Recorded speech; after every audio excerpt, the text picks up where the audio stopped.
하나님께서 이 찬양 받아주신 줄로 믿습니다. 소망을 하나님께 두는 민족이라는 제목으로 말씀 증거하도록 하겠습니다.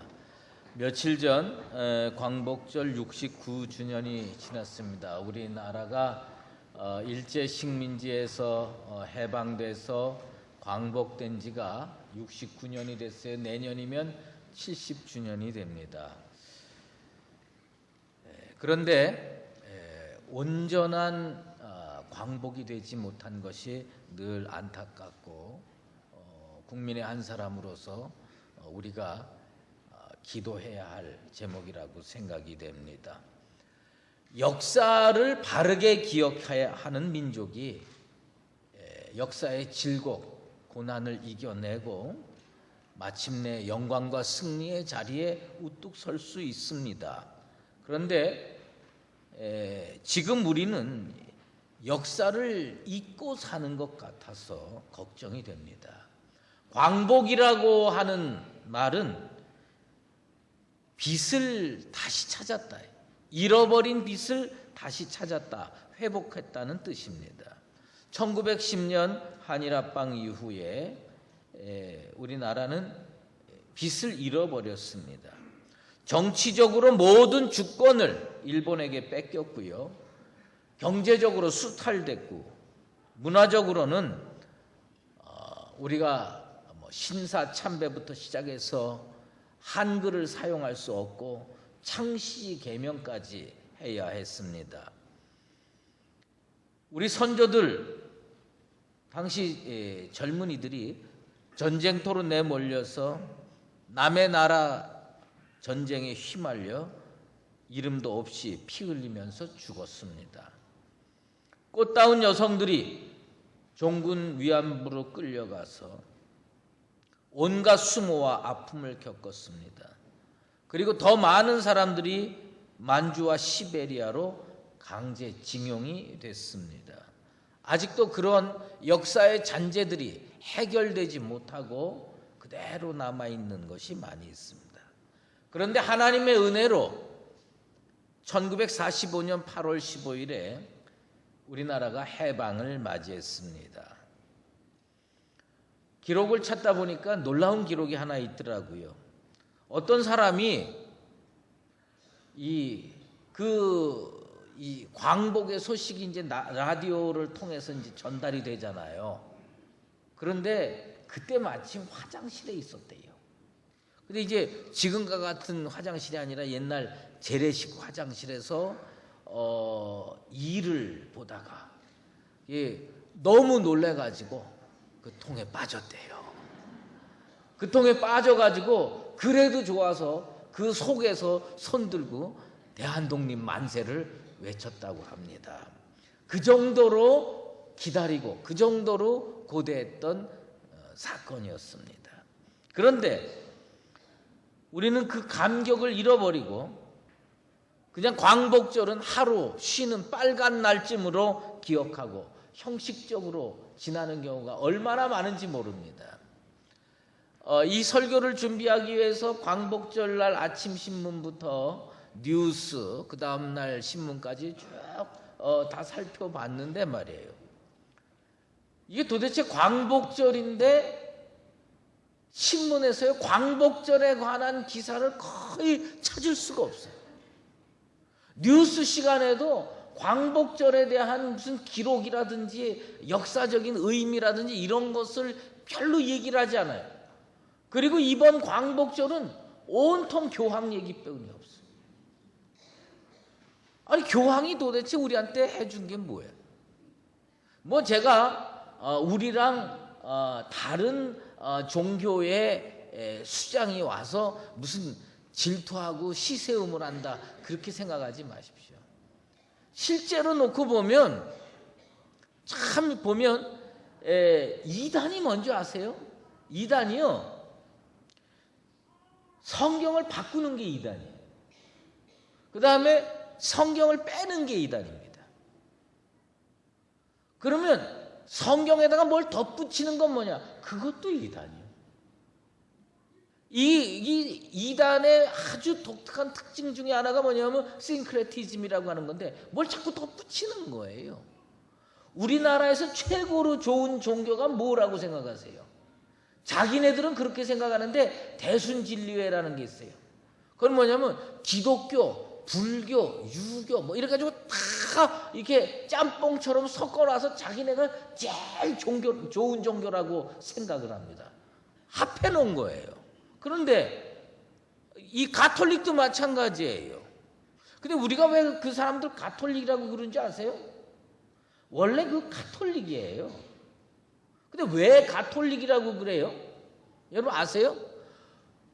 원래 말이에요. 가톨릭으로 썼어요. 그런데 국어사전을 찾아보니까 기독교가 먼저 나오거든. 그러니까 이 사람들이 가톨릭에서 가톨릭으로 바꾼 거예요.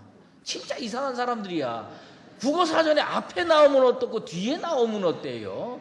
예? 근데 이게 가톨릭으로 하면 제일 뒤에 나오거든.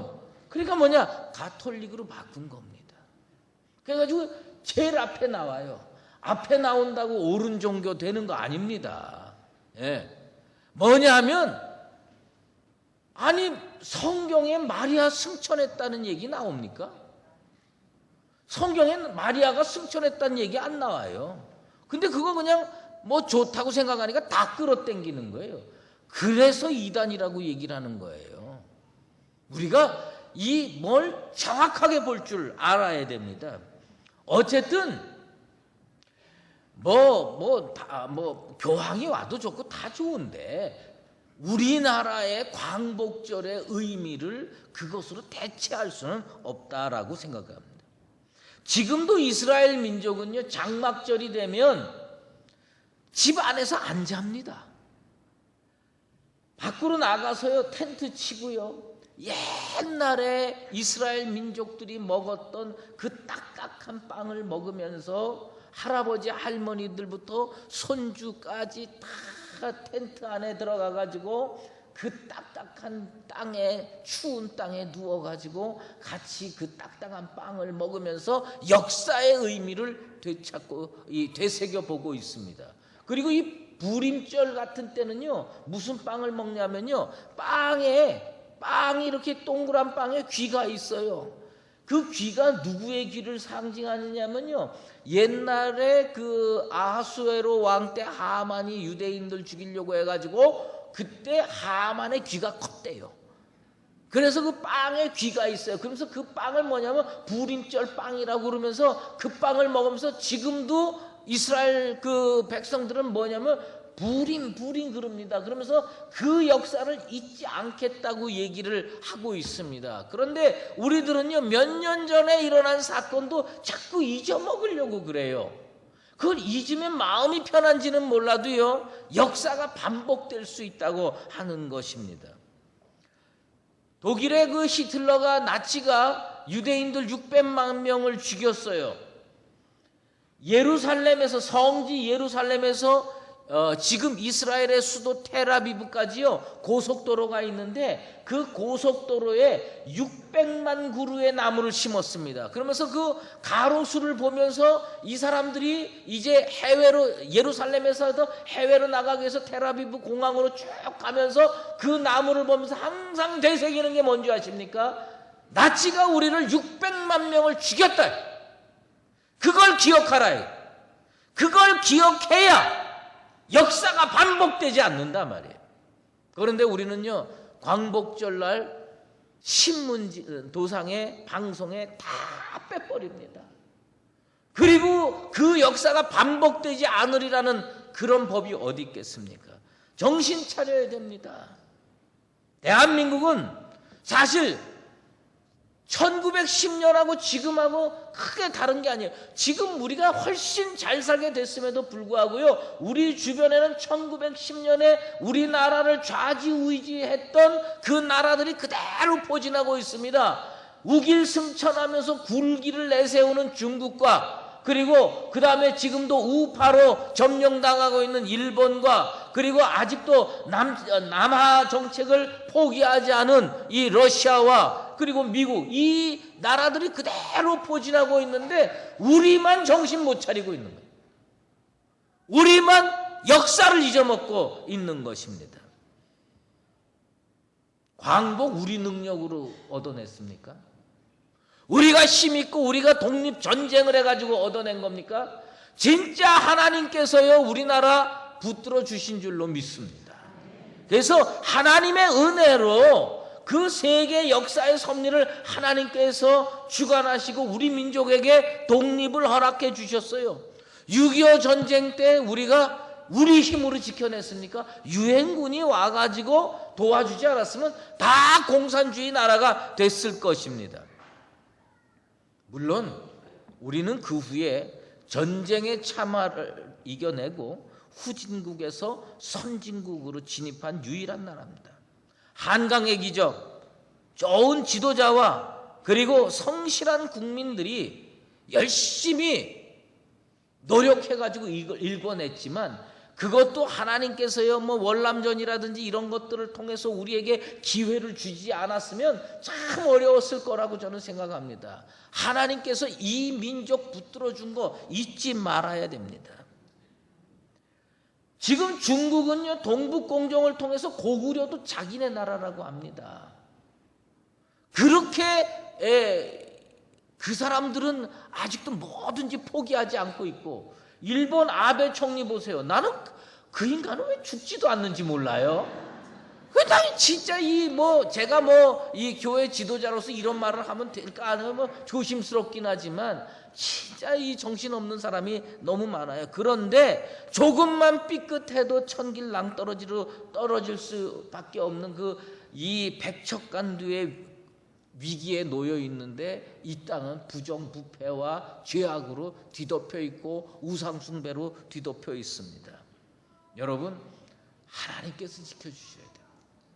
우리 민족이 하나님께서 지켜주시는 그 섭리 아래서 믿음으로 정신 차리게 되기를 간절히 소망합니다. 하나님께서 이 민족 지켜주시기 위해서 은혜를 베풀어 주신 그 은혜의 역사를 잊지 않을 때 거기서부터 새로운 소망의 역사가 시작된다는 것을 우리는 생각해야 됩니다. 왜 우리가 식민지 국가가 된 줄 아십니까? 국가가 4분 오열됐어요. 국가가 4분 오열됐는데 지금 우리나라 정치하는 거 보세요. 4분 오열이라고 하는 말이 딱 알맞는 그런 상황입니다.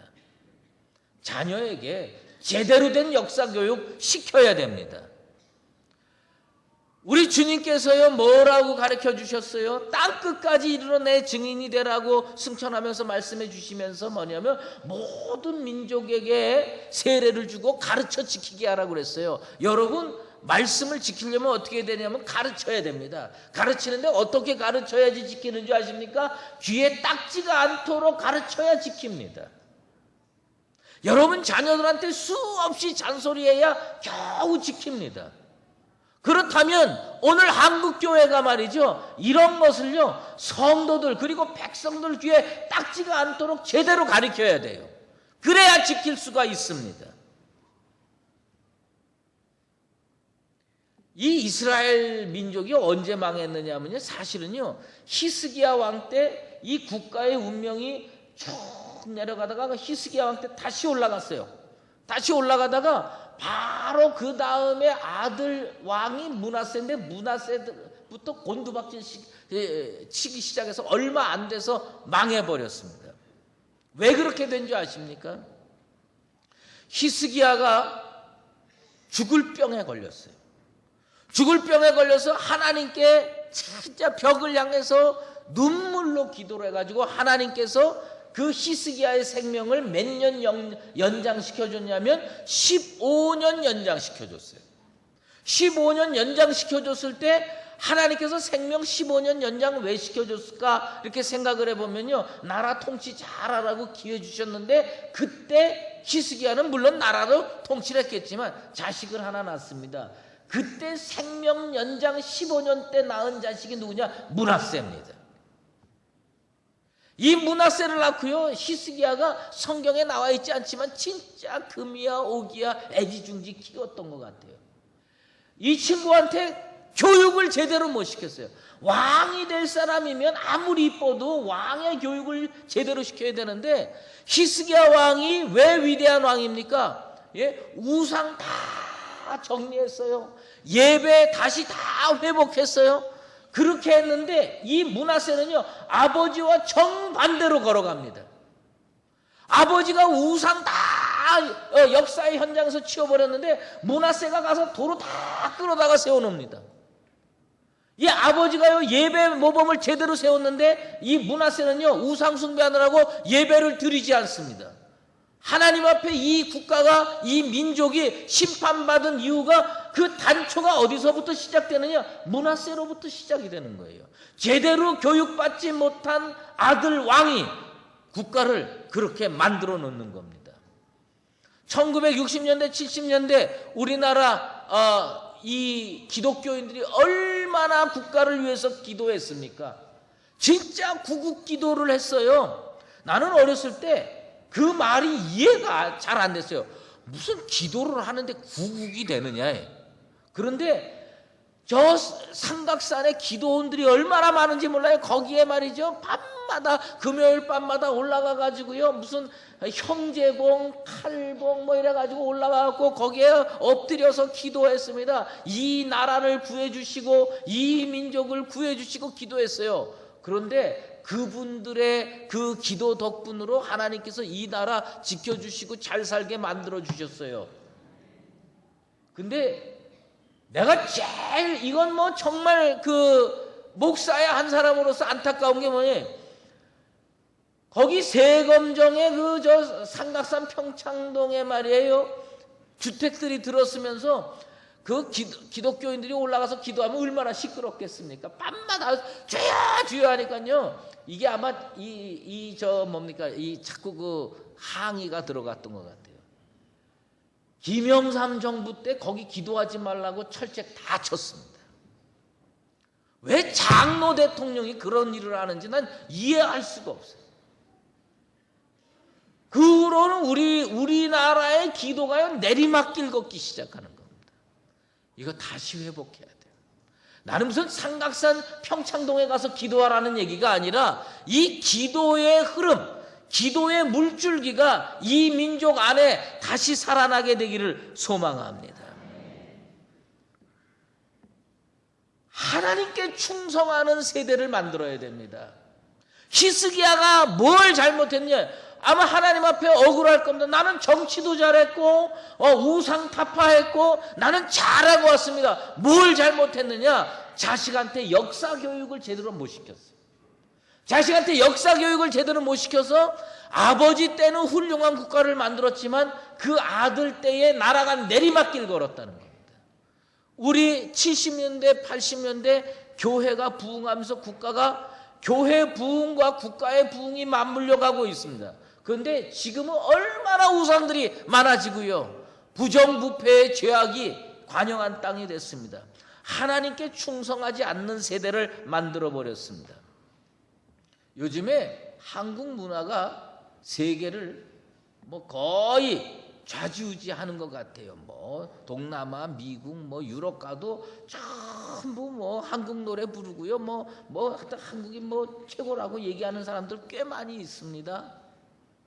그런데 최근에 제가 이렇게 TV를 보다가 뭐 한 번도 제대로 본 일이 없는데, 뭐냐면 싸이라고 하는 젊은이가 행오버라고 하는 노래를 불러요. 근데 그게 뭐 조금씩 나오더라고요. 근데 그 행오버라고 하는 말이 뜻하는 건 뭐냐면 숙취예요. 밤새 술 먹어가지고 완전히 취해버리는 그런 의미를 담고 있답니다. 근데 이게 뭐냐면 그 보니까 말이죠, 우리 한류 문화가 전 세계에 전파되는데, 아니 전 세계에 전파할 거 없어서 술 먹는 문화 수출합니까? 그 노래에 그 보면 이렇게 이 맥주 잔 위에다가 무슨 잔 해가지고 뭐 해가지고 술 취하고서 무슨 그런 거를 왜 전 세계에 퍼뜨리냐 이게. 70년대 80년대만 해도요, 전 세계의 목회자들이 우리나라 여행을 왔어요. 와서 뭘 배워갖고 갔냐면 이 구역장 문화를 배워갖고 갔습니다. 미국이요, 기독교인 숫자가 자꾸 줄어들었다가 우리나라의 미국 지도자들이 와가지고 이 구역장 문화를 새로 배워가지고 돌아가갖고 미국이 이 기독교 문화가 다시 일어납니다. 복음을 수출하는 국가, 믿음을 수출하는 국가, 진리를 수출하는 국가로 계속 남아 있어야 되는데 이제는 그게 다 해가지고 노래를 통해서 술 취하는 문화를 전달하는 국가로 바뀌면 우리 미래가 있겠느냐 이거예요. 우리 정신 차려야 됩니다. 다시 우리 한국이 복음을 수출할 수 있는 건전한 기독교 문화를 수출할 수 있는 그런 국가가 되기를 소망합니다. 그러기 위해서는 우리는 어디에다가 기대를 걸고 무엇을 붙잡아야 되느냐? 아삽이라고 하는 그 다윗 시대의 성가대 지휘자입니다. 이 아삽이 시편에서 우리에게 가르쳐주는 건 뭐냐? 하나님께 소망을 두라. 하나님께 소망을 두는 문화를 자녀들에게 가르치라 이거예요. 얼마나 정확한 지적입니까? 먼저 믿은 우리들이요, 자녀들에게 귀에 딱지가 않도록 기독교 문화를 전수할 수 있는 역사적 책임을 감당하게 되기를 주의 이름으로 축원합니다. 기독교인은요, 애국해야 됩니다. 저는요, 신앙과 애국은 분리할 수 없다고 생각을 해요. 그런데 최고의 애국이 뭐냐? 최고의 애국이 무슨 총칼을 들고 나가서 싸우는 거냐? 물론 그런 책임도 다 해야 되지만 최고의 애국이 뭐냐? 예수 제대로 믿는 거예요. 모든 그리스도인들이 예수를 제대로 믿으면 이 나라의 잘못된 문화가 다 사라지고 건강한 문화가 되찾아지게 될 줄로 믿습니다. 공의는 나라를 영화롭게 하고 죄는 백성을 욕되게 하느라. 이 땅에 죄가 얼마나 관영한지 모릅니다. 왜 예루살렘이 심판받고 유다가 망한 줄 아십니까?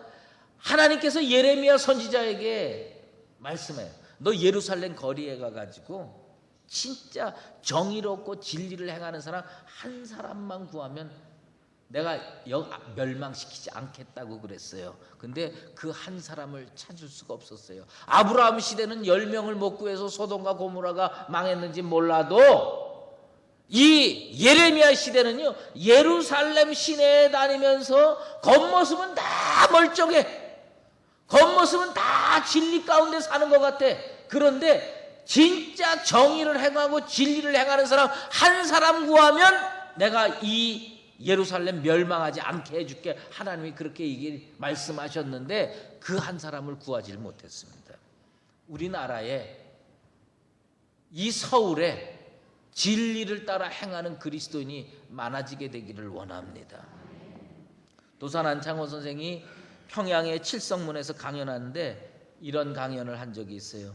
어떤 사람은 대포와 총검으로 나라 일을 하고 어떤 사람은 문필과 연설로 나라 일을 하지만 나라 일에는 여러 가지 종류가 있다는 겁니다.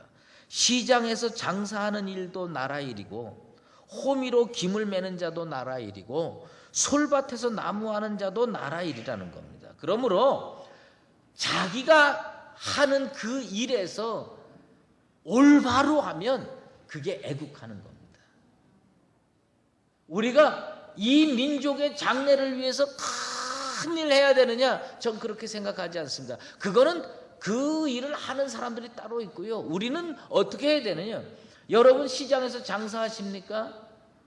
시장에서 장사할 때 적당한 이문이 몇 프로인지 저는 잘 모르지만 예를 들면 20% 남겨야 되면 20% 남겨야 되는데 그걸 30% 40% 남기기 위해서 남을 속이지 말라는 겁니다. 그렇게 사는 것이 그리스도인답게 사는 거예요. 적절한 힘은 남겨가지고 하나님 앞에 올바로 사는 그리스도인, 그런 그리스도인이 많아야 됩니다. 직장에서 공무원 하시면서 학교에서 아이들 가르치면서요, 부정부패하지 마십시오. 그저 부정부패하지 않는 게 조국을 위하는 일이고 그리스도인답게 사는 일이고 하나님께 영광 올려드리는 일인 줄로 믿습니다. 그러니까 우리가 뭐 위대한 일 그런 거 꿈꾸기 이전에 각자 삶의 위치에서 자기가 해야 할 일을 제대로 감당하면 우리 하나님께서 우리 국가를 포기하지 아니하시고 붙들어 주시게 될 줄로 믿습니다. 예수 제대로 믿으십시다. 그거 뭐냐? 자녀들에게 하나님께 소망을 두는 법을 꼭 가르치게 되길 바랍니다. 예. 요새 부모님들이요, 권위가 다 떨어져 가지고 애들 비위 맞히는데 정신이 없어요. 애들 비위 맞히는 거 하세요. 뭐 내가 그것까지 반대할 요량은 없습니다만은 제가 우리 성도들에게 간절히 권면하고 싶은 게 있어요. 뭐냐? 애들 비위 맞히더라도 예수 잘 믿어야 된다. 그거 가르치십시오. 세상에 나가서 너 그리스도인답게 살아라. 그거 가르치십시오. 귀에 딱지가 않게 그렇게 가르치십시오. 그러면 그들은 하나님께 소망을 두는 법을 배우게 될 줄로 믿습니다. 우리의 지금 한국 기독교의 위기는요, 어른 세대의 숫자가 줄어서 위기가 아닙니다. 젊은 청소년 그리고 어린아이들이 교회를 안 나와서 문제입니다. 여러분의 집에 자녀들부터 귀에가 딱지가 않도록 교회 가야 된다. 그거부터 가르쳐야 돼. 처음부터 교회가 다 내 몸에 짝 맞는 사람이 어디 있겠습니까? 그런 사람들은 다 목회자 되는 거예요. 다 뭐냐? 가르치고 배우고 그리고 이끌어줘야 그게 익숙해지는 겁니다. 우리들이요, 하나님께 소망을 두는 법을 자녀들에게 꼭 가르쳐서 이 민족의 미래를 밝게 만들게 되기를 원합니다. 덧붙여서 마지막으로 한 가지 더 말씀드릴 거 있습니다. 광복이 빛을 다시 찾는 겁니다. 그렇다면 우리 교회도 광복이 이루어지게 되기를 원합니다. 우리 교회도 광복이 이루어져서 잃어버렸던 빛을 다시 찾고 그곳에서 하나님께 영광 올려드리며 예배드리게 되기를 소망합니다. 사랑하는 강북제일교회 성도 여러분, 자녀들에게 제대로 된 믿음 교육, 역사 교육 시켜서 우리의 역사가 그 반복되지 아니하고 축복과 은혜의 세계로 나아갈 수 있는 건강한 나라와 교회를 만들어가는데 앞장서는 나와 여러분 다 되시기를 주의 이름으로 축원합니다. 기도하겠습니다. 하나님 아버지 감사합니다. 오늘도 우리의 역사를 되돌아보면 하나님께서 꼭 붙잡아 주셔야 됩니다. 아버지 하나님, 의인이 많지 않다 하더라도 이 나라와 민족을 절대로 포기하지 않으시게 되기를 원합니다. 아버지 하나님이시여, 주변을 돌아보면 믿음으로 제대로 사는 사람 발견하기가 쉽지 않습니다. 예루살렘 거리에 한 명만 제대로 된 사람 발견해도 멸망시키지 아니하겠다는 예레미야를 통한 그 말씀을 기억하면서 아버지 하나님이시여, 우리가 아삽처럼 하나님께 소망을 두는 법을 목숨 걸고 자녀들에게 가르치는 우리들 되게 도와주시옵소서. 그 수치와 오욕의 역사를 반복하지 않게 도와주시고 번성과 부흥과 발전의 역사를 이루어 나갈 수 있도록 은혜 베풀어 주시옵소서. 예수 그리스도의 이름으로 기도드리옵나이다. 아멘. 이제는 우리 주 예수 그리스도의 은혜와 하나님 아버지의 극진하신 사랑하심과 성령께서 인도하시고 교통하심이 오늘 이 자리에 나와서 조국과 민족을 위하여 제대로 된 예수쟁이로 기도하며 헌신하며 충성하며 살기로 작정하는 사랑하는 모든 강북제일교회 성도들 머리머리 위에와 오늘도 교회의 새로운 빛을 되찾기를 원해 광복을 기다리는 강북제일교회 위에, 그리고 이 민족 위에 이제로 영원히 함께 계시옵기를 간절히 축원하옵나이다.